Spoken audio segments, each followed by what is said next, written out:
Hello, I'm Miguel Campos Sagrado. I'm a Filipino and I live here in the Philippines. I'm 27 years old, and for your reference, I graduated with a bachelor's degree in applied corporate management from De La Salle University, Manila.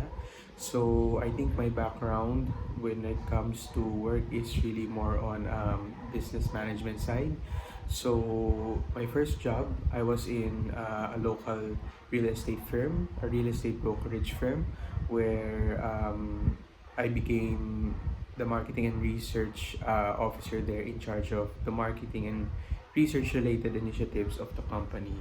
And then currently, I'm employed as a junior business development officer in a large traded investment Japanese company.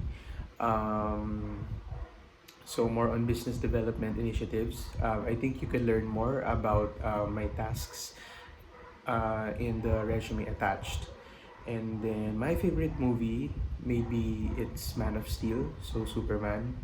I think I like that movie because I relate, or it's relatable in a sense that even the strongest person that we know can also sometimes have a difficult and not an easy life. And I think that's true for everyone. But we just have to, of course, move forward with our lives.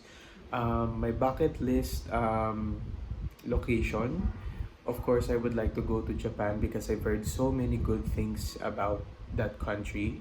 And then, in terms of my favorite TV show, I think it would be The Big Bang Theory because I just like how funny and witty the writing and the characters are in the show. So I hope you learned a little more about me in this short video, and I look forward to your feedback regarding job opportunities. Thank you so much, and I hope you have a good day.